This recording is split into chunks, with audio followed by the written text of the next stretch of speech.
역사의 미스터리 중 하나 세종대왕의 친필 한글. 그 존재를 증명할 수 있는 문서는 지금까지 한 장도 발견된 적이 없습니다. 하지만 만약 그 증거가 한국이 아닌 중국 깊숙한 곳에 숨겨져 있다면요? 그리고 그 비밀이 수세기 동안 의도적으로 감춰져 왔다면요? 오늘 저희가 들려드릴 이야기는 역사책 어디에도 기록되지 않은 세종대왕의 친필 한글과 그것을 둘러싼 놀라운 비밀에 관한 것입니다. 그 진실이 어디까지인지 영상을 시청하신 후 그 판단은 여러분께 맡기겠습니다. 영상의 마지막 부분에 숨어있는 감춰진 역사의 퍼즐 조각을 찾아 떠나는 여정에 함께 해보시죠. 제 이름은 리우메이 32살이에요. 베이징 국립박물관에서 연구원으로 일하고 있죠. 누구나 그렇듯 저도 평범한 일상을 살고 있었어요. 적어도 그 문서를 발견하기 전까지는요. 그날도 여느 때와 같이 명나라 황실 기록을 분석하는 일상적인 업무를 하고 있었어요. 황제에게 바쳐진 외국 사신들의 문서를 정리하던 중이었죠. 수백 년 전 문서들은 대부분 비슷비슷했어요. 공손한 인사말, 조공 목록, 그리고 황제를 향한 찬사로 가득 차 있었죠. 하지만 1445년 조선에서 온 사신이 전한 문서 하나가 제 눈길을 사로잡았어요. 조선 사신이 전한 새로운 문자, 황제께 보고하다. 문서 제목은 평범했지만 내용 중 한 구석에 있던 것이 제 호기심을 자극했어요. 희미하게 남아있는 이상한 글자들. 처음에는 무언가 낙서처럼 보였어요. 하지만 자세히 들여다보니 심장이 쿵 내려앉았죠. 이건 한글인가? 역사학을 공부한 사람이라면 누구나 알고 있죠. 세종대왕이 직접 쓴 한글 문서는 지금까지 단 한 장도 발견된 적이 없다는 것을요. 사실 이건 어찌 보면 당연한 일이기도 해요. 당시 왕의 공식 문서는 모두 한자로 작성하는 것이 엄격한 관습이었으니까요. 그런데 한글을 직접 창제한 세종대왕이 자신이 만든 문자를 단 한 번도 써보지 않았을까요? 그건 좀 이상하지 않나요? 한글의 창제자라면 분명 자신의 손으로 한글을 써봤을 텐데 그런 기록이 없다는 건 오히려 이상한 일이죠. 그런데 제가 발견한 이 문서 1445년 조선 사신이 바친 명나라 황실 기록 속에 한글이 있다면, 게다가 이것이 정말 세종대왕의 친필이라면, 한글 창제자가 직접 쓴 최초의 한글 문서라면, 그건 정말 역사적인 발견이 될 거예요. 손이 떨려왔어요. 이건 그저 우연일까요? 아니면 역사를 바꿀 만한 발견일까요? 리우메이 뭘 그렇게 열심히 보고 있어? 동료 린샤오의 목소리에 저는 화들짝 놀라 문서를 덮었어요. 아무것도 아니야. 그냥 오래된 조선 문서일 뿐이야. 조선 문서? 재미있겠네. 뭐 특별한 거라도 있어? 제 마음은 이미 달아올랐어요. 이 발견을 바로 공유해야 할까요? 아니면 더 조사한 후에 알려야 할까요? 직감이 말했어요. 이 문서에는 뭔가 있다. 더 깊이 파고들어야 해. 아니, 별거 아니야. 평범한 외교 문서일 뿐이야. 나중에 더 자세히 살펴볼게. 린샤오는 의심스러운 눈길로 저를 바라봤지만 더 묻지는 않았어요. 그녀가 자리를 떠나자마자 저는 다시 문서를 펼쳤죠. 한글로 쓰인 부분을 자세히 살펴보니 몇 글자는 지워져 있었지만 일부 단어들은 선명했어요. 이 글을 백성을 위해 만들었노라. 이 문장은 세종대왕이 한글을 창제하며 남겼다고 알려진 말과 너무나 비슷했어요. 제 심장은 더 빠르게 뛰기 시작했죠. 조선시대의 왕이 공식적으로는 한자만 사용했을 테지만 한글을 만든 세종대왕이라면 사적으로 자신의 창작물을 시험해봤을 가능성이 충분히 있잖아요. 어쩌면 이 문서는 세종대왕이 비공식적으로 한글을 연습하거나 실험했던 흔적일지도 모르겠어요. 이건 정말 세종대왕의 친필인 걸까요? 그렇다면 이 문서는 어떻게 명나라 황실에 전해진 걸까요? 왜 조선 사신이 이런 중요한 문서를 명나라에 바쳤을까요? 아니, 어쩌면 의도적으로 전달한 게 아니라 다른 외교 문서에 실수로 섞여 전해진 것은 아닐까요? 그리고 더 궁금한 것은 왜 이 문서는 지금까지 역사 속에서 언급된 적이 없었을까요? 이 모든 의문들이 제 머릿속을 맴돌았어요. 하지만 한 가지는 확실했죠. 이 발견은 단순한 우연이 아니라는 것. 그리고 이 문서 뒤에는 제가 아직 모르는 더 큰 이야기가 숨겨져 있다는 거예요. 리우메이 퇴근 시간이야. 집에 안 갈 거야? 또다시 린샤오의 목소리가 들려왔어요. 시계를 보니 어느새 늦은 저녁이 되어 있었죠. 그래. 곧 갈게. 하지만 제 마음은 이미 결정했어요. 이 미스터리를 파헤치기 전까지는 잠시도 쉴 수 없을 것 같았거든요. 뭔가 큰 것을 발견한 느낌이 들었어요.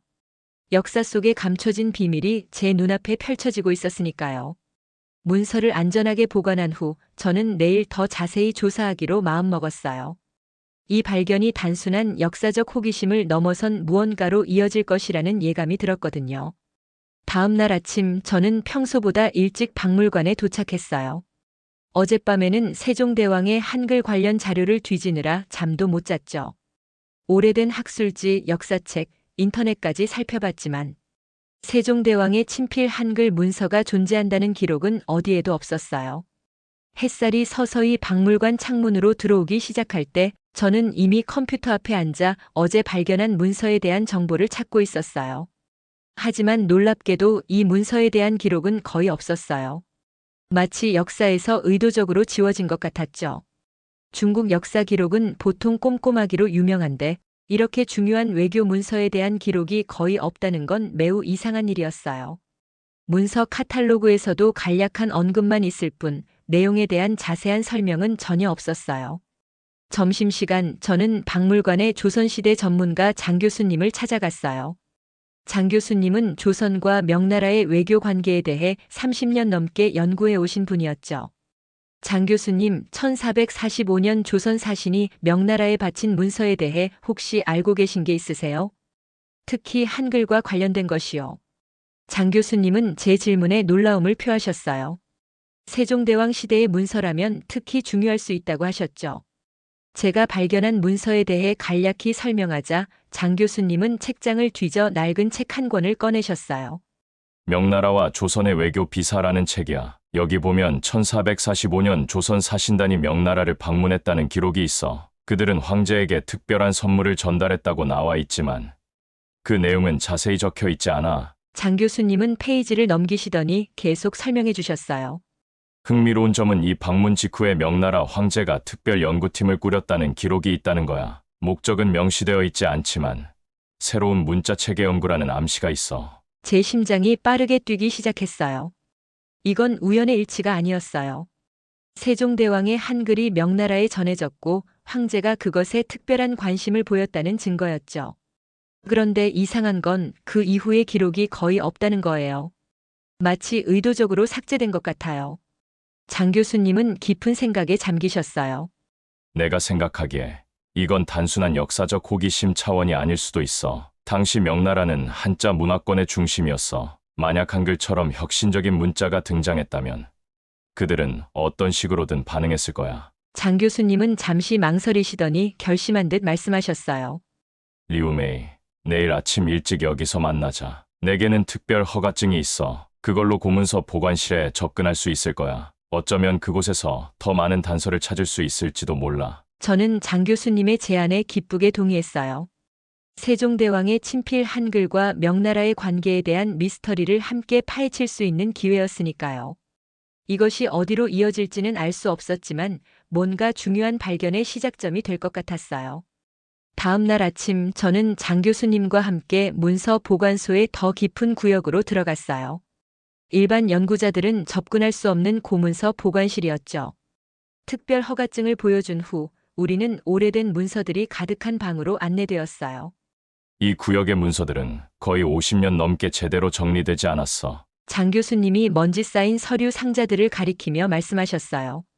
좁은 보관실은 오래된 종이 냄새로 가득했어요. 우리는 1440년대 명나라와 조선의 외교 기록을 찾기 시작했죠. 몇 시간 동안 수십 개의 상자를 뒤진 끝에 저는 두꺼운 서류철 하나를 발견했어요.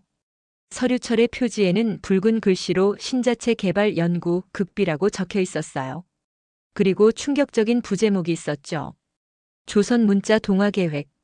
첫 페이지를 펼치자 제 눈앞이 캄캄해졌어요. 황제의 명에 따라 조선의 새 문자를 연구하고 이를 중화 문명의 창조물로 재정립할 전략을 수립하라는 내용이었어요. 문서를 더 살펴보니 한글의 창제 원리와 특징을 상세히 분석한 내용이 있었어요. 특히 눈에 띄는 부분은 중국화 방안이라는 섹션이었죠.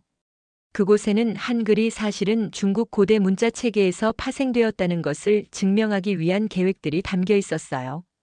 더 충격적인 내용도 있었어요. 명나라는 이미 한글 문자를 중국식으로 변형한 신자체의 시안까지 만들어 놓았더라고요. 한글의 과학적 원리는 유지하되 글자 모양을 한자처럼 보이게 변형한 것이었죠. 문서의 후반부에는 더 구체적인 계획이 나와 있었어요. 중국 학자들이 쓴 거진 역사서 초안, 한글의 중국 기원을 증명하는 위조 고문서 제작 지침까지 있었어요. 그리고 가장 충격적인 내용은 마지막 페이지에 있었어요. 세종의 친필 한글 문서는 절대 조선에 반환하지 말라는 지시였어요. 이 문서는 향후 중국의 주장을 뒷받침할 결정적 증거로 활용할 수 있기 때문이라는 설명이 있었죠. 이건 단순한 역사적 관심이나 문자 연구가 아니야. 장 교수님이 심각한 표정으로 말씀하셨어요. 명나라가 한글을 자신들의 창작물로 날조하려 했던 치밀한 계획이었던 거야. 그때 보관실 밖에서 발소리가 들렸어요. 누군가 다가오고 있었어요. 장 교수님은 재빨리 문서를 접어 제 가방에 넣으셨어요. 우리는 아무 일도 없었던 것처럼 평범한 고문서를 살펴보는 척했어요. 보관실 문이 열리고 박물관 보안 책임자인 왕 씨가 들어왔어요. 여기서 뭐 하세요? 이 구역은 지금 점검 중인데. 장 교수님이 침착하게 연구 목적을 설명하셨고 왕 씨는 더 묻지 않고 나갔어요. 하지만 그의 의심스러운 눈빛이 마음에 걸렸어요. 리우메이, 우리가 발견한 건 매우 민감한 내용이야. 이건 단순한 학술적 발견이 아니라 국가기관이 관여했을 가능성이 높은 일이야. 내가 더 조사해 볼 테니 너는 당분간 조심해야 해. 그날 저녁 발견한 문서를 더 자세히 읽으며 저는 이 모든 상황이 어딘가 현실감이 없게 느껴졌어요. 세종대왕의 친필 한글 문서가 정말 존재하는지, 그리고 중국이 정말로 한글을 자신들의 것으로 주장하려 했는지. 이제 저는 반드시 진실을 밝혀야겠다고 결심했어요. 발견한 문서로 인해 머릿속이 복잡해진 저는 다음 날 아버지를 찾아가기로 했어요. 제 아버지 리우장하오는 은퇴한 역사학자였어요. 특히 중국의 문자 역사에 관한 권위자로 알려져 있었죠. 아버지는 베이징 외곽의 조용한 마을에 살고 계셨어요. 제가 방문했을 때 아버지는 뜰에서 태극권을 연습하고 계셨어요. 어제 발견한 문서에 대해 조심스럽게 설명했어요. 조선 문자 동화 계획과 세종대왕의 친필 한글 문서에 대한 이야기를 들려드렸죠. 아버지의 표정이 점점 굳어져 갔어요. 그 문서를 내가 어떻게 봤니? 아버지의 반응이 의외였어요. 제가 학술적 발견에 대해 이야기할 때면 보통 기뻐하시거나 호기심을 보이셨는데 이번에는 달랐어요. 아버지는 집 안으로 저를 이끌었어요. 오래된 서재에서 낡은 상자 하나를 꺼내셨죠. 내가 이런 문서를 발견할 줄은 몰랐다. 아버지는 상자에서 오래된 서류들을 꺼내셨어요. 내가 젊었을 때 국가 문자 개혁 연구팀에 있었단다. 우리 팀은 한자의 비효율성을 해결하기 위한 대안을 연구했지. 아버지의 말씀에 저는 놀라움을 감출 수 없었어요. 그런 얘기는 처음 들었거든요. 그때 우리 팀은 한글을 심도 있게 연구했단다. 한글이 과학적으로 설계된 문자라는 점이 매력적이었지. 특히 배우기 쉽고 논리적인 구조가 인상적이었어. 그런데 왜 그걸 한 번도 말씀해 주지 않으셨어요? 아버지는 창밖을 바라보시더니 조용히 말씀하셨어요. 그 프로젝트는 공식적으로 존재하지 않았단다. 아버지는 충격적인 사실을 털어놓았어요. 처음에는 순수한 학술 연구였지만 시간이 지나면서 정치적인 색채를 띠게 되었다는 거예요. 일부 고위 관계자들은 한글의 기원을 중국과 연결시키려 했고, 심지어 한글이 중국에서 영감을 받았다는 주장까지 펼쳤다고 해요. 아버지는 서류 가방에서 오래된 문서 복사본을 꺼내셨어요. 문서에는 한한 공동기원설이라는 제목이 붙어 있었어요. 한글의 자음 체계는 중국 고대 의문학에서 파생되었으며 모음 역시 중국 철학에 기반한다는 내용이었어요. 또 다른 페이지에는 세종대왕의 한글 창제가 사실상 명나라의 지원과 지시 아래 이루어진 프로젝트였다는 주장을 뒷받침할 역사적 근거를 발굴하라는 지시사항도 있었어요. 하지만 이런 역사 왜곡은 학문적으로 정당화될 수 없었어. 몇몇 연구원들이 반발했고 나도 그중 하나였지. 결국 프로젝트는 갑자기 중단됐고 모든 자료는 기밀로 분류됐단다. 아버지는 잠시 말을 고르시는 듯 했어요. 지금 내가 발견한 문서는 더 오래된 역사적 사실을 보여주는 것 같구나. 어쩌면 우리 시대의 프로젝트는 명나라 때 시작된 조선 문자 동화 계획의 현대판이었을지도 몰라. 세종대왕의 친필 한글 문서가 정말 존재할까요? 그건 확실히 말할 수 없구나. 소문으로는 명나라 시대에 조선에서 전해진 한글 문서가 자금성 어딘가에 보관되어 있다고 했지만 누구도 직접 확인한 사람은 없었어. 아버지의 말씀에 의문이 더 깊어졌어요.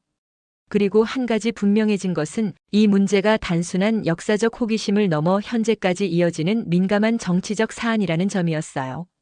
메이야, 조심해라. 내가 만약 이 조사를 계속한다면 위험에 처할 수도 있어. 역사는 때로 권력의 도구가 되기도 하니까. 아버지의 경고에도 불구하고 저는 이 미스터리를 더 파헤쳐 보기로 결심했어요.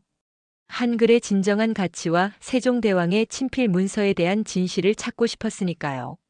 아버지와의 대화 이후 저는 한글에 대해 더 자세히 알아보기로 했어요. 조선 문자 동화 계획이 왜 한글을 표적으로 삼았는지 이해하고 싶었거든요. 대학 도서관에서 한글 관련 서적을 모두 찾아봤어요. 책들을 읽으며 저는 한글의 놀라운 특징들을 하나씩 발견했어요. 한글은 세계 문자 역사상 유례 없이 계획적으로 창제된 문자체계였어요. 다른 문자들은 대부분 자연 발생적으로 진화해왔지만 한글은 처음부터 명확한 목적과 원리를 가지고 설계됐대요. 훈민정음 해례본에는 창제 의도와 과학적 원리가 상세히 기록되어 있었죠. 자음은 발음기관의 모양을 본떠 만들었고 모든 글자가 왜 그런 모양인지 어떻게 소리를 표현하는지 명확한 설명이 있었어요. 역사적으로 이렇게 창제 원리와 의도가 분명하게 기록된 문자는 한글이 유일하다고 해요. 이제 중국이 왜 한글에 그토록 관심을 가졌는지 이해가 돼. 한글은 또한 배우기 쉬웠어요. 24개의 기본 글자로 모든 소리를 표현할 수 있고 논리적인 조합 원리 덕분에 문맹률을 획기적으로 낮출 수 있었어요. 중국에서 한자를 마스터하는 데 수년이 걸리는 반면 한글은 일주일이면 기본을 익힐 수 있다는 기록도 있었어요. 명나라 시대에 이런 혁신적인 문자 체계를 접했다면 황제가 큰 관심을 보인 것은 당연했을 거예요. 하지만 그것을 자신들의 것으로 날조하려 했다는 건 그만큼 한글의 가치를 인정했다는 의미일 수도 있겠네요. 연구를 계속하던 중 동료 연구원 린샤오가 다가왔어요. 그녀는 제가 최근 조선 명나라 외교 관계에 관심을 갖고 있다는 것을 알고 있었어요. 리우메이 뭘 그렇게 열심히 연구하고 있어? 처음에는 조심스러웠지만 린샤오는 믿을 수 있는 친구였어요. 제가 한글에 관해 연구하고 있다고 말했더니 그녀의 눈이 반짝였어요. 어쩌면 내가 도울 수 있을지도 몰라. 내 삼촌이 자금성관리위원회에서 일하거든. 가끔 흥미로운 이야기를 들려주셔. 린샤오의 말에 제 심장이 빠르게 뛰기 시작했어요. 혹시 자금성에 있는 오래된 문서들에 대해 아는 것이 있니? 린샤오는 주변을 살피더니 목소리를 낮췄어요. 삼촌이 얼마 전에 말씀하셨어. 자금성 내부에 황실비서고라는 특별한 보관소가 있대. 황제들의 개인 문서와 국가 기밀들이 보관된 곳이야. 1445년 조선 사신들이 가져온 문서들도 그곳에 있다고 들었어. 이 정보는 너무나 귀중했어요. 장 교수님이 발견한 조선 문자 동화 계획 문서에 언급된 세종대왕의 친필 한글이 정말로 자금성 어딘가에 보관되어 있을 가능성이 있었어요. 그곳에 접근할 방법이 있을까? 린샤오는 잠시 고민하더니 대답했어요. 삼촌을 통해 특별 방문 허가를 받을 수 있을지도 몰라. 하지만 위험할 수 있어. 그곳은 일반인은 물론이고 대부분의 연구자들도 접근할 수 없는 곳이야. 위험을 감수할 가치가 있었어요. 만약 세종대왕의 친필 한글 문서를 직접 볼 수 있다면 그것은 역사적으로 엄청난 발견이 될 테니까요. 그리고 중국의 한글 역사 날조 시도에 대한 증거도 함께 찾을 수 있을지 모르고요. 린샤오, 부탁할게. 삼촌께 도움을 청해줄 수 있을까? 린샤오는 망설이는 듯 했지만 결국 고개를 끄덕였어요. 알았어.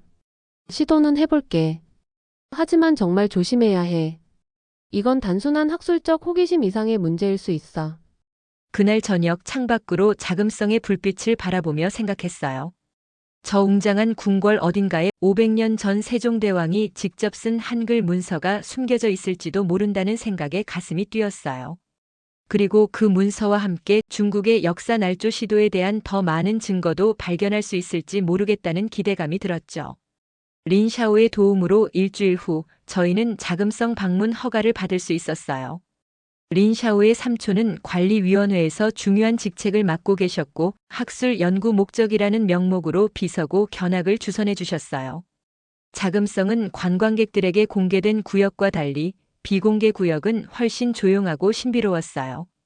린샤오의 삼촌이 미리 약속해둔 안내원이 저희를 맞이했어요. 박물관 연구원 분들이시죠?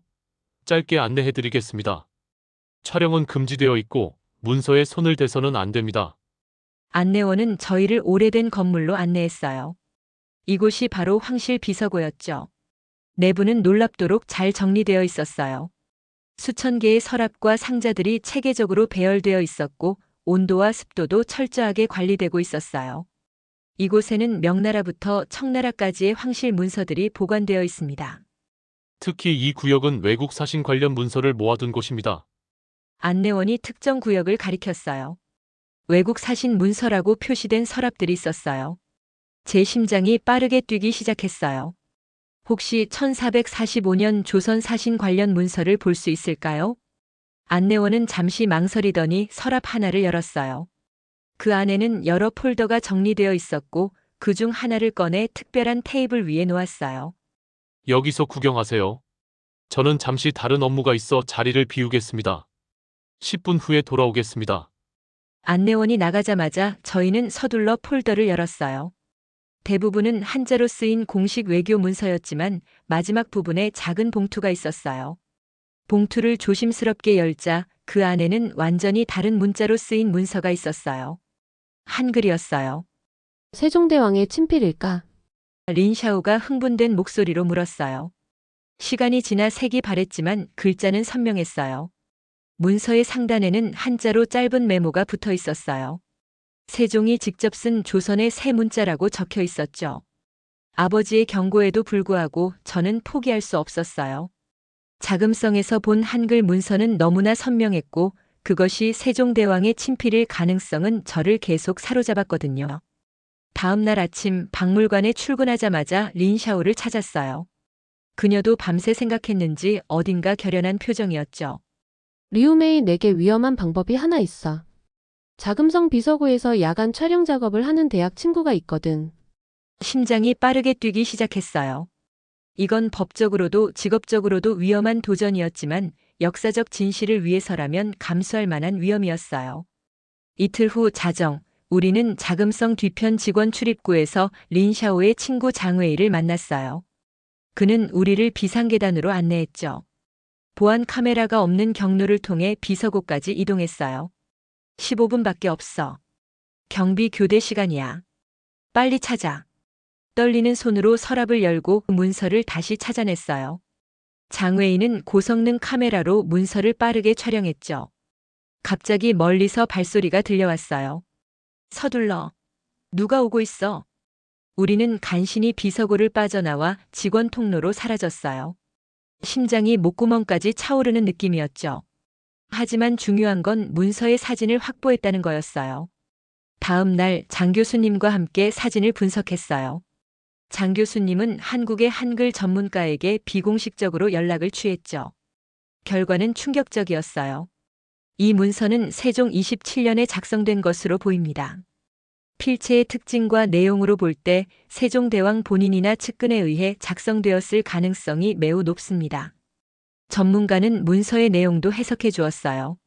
문서에는 이 글자는 백성을 위한 것이며 나라의 말과 글을 바로 잡고자 함이라는 구절이 있었고 한글 창제의 과학적 원리도 설명되어 있었대요.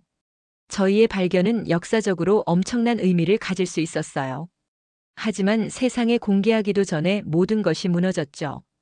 일주일 후 갑자기 제 컴퓨터에 저장된 모든 사진 파일이 사라졌어요. 외장하드에 백업해둔 자료도 손상되어 있었고 장 교수님은 갑작스럽게 건강상의 이유로 휴직했어요. 린샤오는 베이징 교회 박물관으로 발령이 났고 그녀의 친구 장웨이는 자금성에서 해고되었대요. 며칠 후 박물관 동료로부터 충격적인 소식을 들었어요. 중국의 어느 역사학자가 한글의 중국 기원에 관한 논문을 국제학술지에 투고했다는 거예요. 논문의 주요 내용은 명나라 황제의 영향으로 한글이 개발되었다는 주장이었죠. 모든 일이 너무 빨리, 너무 조직적으로 일어났어요. 마치 누군가가 우리의 모든 행동을 감시하고 있었던 것 같았죠. 그날 밤 아파트로 돌아오니 2명의 정장 입은 남자가 저를 기다리고 있었어요. 리우메이 씨, 국가 안보와 문화유산 보호에 관련된 중요한 사안에 대해 이야기하고 싶습니다. 그들은 공손했지만 단호했어요. 제가 발견한 모든 자료는 국가 기밀로 분류되었으며 이에 대한 모든 연구와 언급을 중단하라는 공식 경고였죠. 중한 관계의 역사적 진실을 밝히는 프로젝트가 곧 공식 발표될 예정이니 개인적인 조사는 중단하라는 내용이었어요. 그들이 떠난 후 창밖으로 자금성의 불빛을 바라보며 깊은 한숨을 내쉬었어요. 세종대왕의 친필 한글은 정말 존재했을까요? 그리고 중국이 정말로 한글을 자신들의 문자로 주장하려 했던 역사적 시도가 있었을까요? 모든 증거가 사라진 지금 진실은 다시 역사의 안개 속으로 묻혀버린 것 같았어요. 하지만 눈으로 직접 본 그 한글 문서의 모습은 제 기억 속에 선명하게 남아 있었죠. 그리고 조선 문자 동화 계획 문서의 내용도요. 일주일 후 인터넷 뉴스에서 중국 교육부의 새로운 역사 교과서 지침을 보게 되었어요. 한글은 중한 문화 교류의 산물로서 명나라의 선진적 문자 체계 연구에 영향을 받아 발전한 문자라는 내용이었죠. 수세기 전에 시작된 계획이 현대적인 형태로 다시 진행되고 있는 것 같았어요. 창문을 닫으며 작은 목소리로 중얼거렸어요. 진실은 결코 완전히 사라지지 않아. 언젠가는 반드시 다시 세상에 드러날 거야. 어쩌면 그날은 생각보다 멀지 않을지도 몰라요. 적어도 저는 그렇게 믿고 싶어요. 몇 달이 지났어요. 제 일상은 겉보기에 평범하게 돌아갔지만 마음 한구석에는 항상 그 한글 문서가 자리 잡고 있었죠. 발견했던 모든 증거는 사라졌지만 제 기억만은 지울 수 없었어요. 비가 내리던 어느 오후 린샤오에게서 연락이 왔어요. 그녀는 교회 박물관으로 발령받은 후 처음으로 연락한 거였죠. 문서 목록 정리 중에 명조선 외교 기록 보관함에서 누락된 자료들을 발견했다고 해요. 그 중에는 한글이 적힌 문서도 있었어요. 그녀가 보낸 사진을 아버지께 보여드렸더니 놀라운 이야기를 들려주셨어요. 1980년대 연구 당시에도 역사 왜곡에 반대하는 그룹이 있었고 그들이 중요한 원본 문서들의 복사본을 여러 기관에 분산 보관했다는 거예요. 이틀 후 린샤오를 만나러 교회 박물관으로 향했어요. 그녀는 저를 문서 보관실의 오래된 캐비닛으로 안내했어요. 그 안에는 낡은 서류철과 함께 한 학자의 비망록이 있었죠. 비망록의 마지막 페이지에는 떨리는 필체로 충격적인 고백이 적혀 있었어요. 나는 죽음을 앞두고 고백한다. 나는 그것을 이 눈으로 직접 보았다. 우리는 그것을 숨기고 한글의 기원을 중국의 것으로 날조하라는 지시를 받았다. 이 비열한 역사 왜곡에 동참한 것을 이제야 후회한다. 진실은 언젠가 반드시 밝혀질 것이다. 충격적인 발견이었지만 이것을 바로 공개할 수는 없었어요. 중국의 강력한 인터넷 검열 시스템에서는 순식간에 차단될 테고 저희까지 위험해질 수 있었으니까요. 대신 린샤오는 해외 학회에 참석하는 친구를 통해 USB 드라이브에 자료를 담아 신뢰할 수 있는 한국 역사학자들에게 전달했어요. 지금 당장 세상에 알려지지 않더라도 괜찮아. 중요한 건 이 기록이 사라지지 않는 거야. 저는 베이징의 한 대학에서 동아시아 문자의 발전이라는 주제로 특강을 했어요. 직접적인 정치적 내용은 없었지만 한글의 과학적 우수성과 독창성을 객관적 사실로 전달했죠. 몇몇 학생들은 작은 연구 모임까지 만들었어요. 얼마 후 한국의 어느 역사학자가 세종대왕 시대의 한글 문서 연구에 새로운 진전이 있다고 발표했다는 소식을 들었어요. 린샤오의 USB를 전달받았던 학자 중 한 명이었죠. 기사는 중국 내에서는 주목받지 못했지만 진실의 씨앗은 심어진 셈이었어요. 우연히 캠퍼스에서 장 교수님을 만났어요. 그분은 휴직 중이셨지만 여전히 연구를 계속하고 계셨어요. 정부는 문서를 통제할 수 있지만 사람들의 기억과 양심까지는 통제할 수 없지. 그날 저녁 뉴스에서는 중국 문화부가 한중 문화교류사 프로젝트를 발표했다는 소식이 나왔어요. 한글이 중국 문자 체계에서 영향을 받았다는 주장이 포함되어 있었죠. 베이징의 밤하늘을 바라보며 생각했어요. 세종대왕의 친필 한글이 정말 존재하는지, 중국의 역사 왜곡이 어디까지 진행될지는 아직 명확하지 않아요. 하지만 한 가지는 분명해요. 진실은 결코 완전히 사라지지 않는다는 거예요. 작은 진실의 조각들은 여러 사람들을 통해 조용히 퍼져나갈 테니까요. 오늘 함께 살펴본 이 이야기는 우리가 일상에서 당연하게 사용하는 한글이 얼마나 과학적이고 독창적인 문자 체계인지를 다시금 깨닫게 합니다. 세종대왕의 위대한 유산인 한글은 단순한 우리의 문자를 넘어 세계가 인정하는 인류 문화의 보물입니다. 이렇게 소중한 한글을 지키고 그 가치를 널리 알리기 위해 우리는 어떤 노력을 기울여야 할까요? 여러분의 소중한 생각과 의견을 댓글로 남겨주시면 감사하겠습니다. 긴 영상 끝까지 시청해주셔서 감사드립니다. 구독과 좋아요는 더 나은 콘텐츠를 제작하는 데 큰 힘이 됩니다. 다음 영상에서 더 흥미로운 이야기로 찾아뵙겠습니다.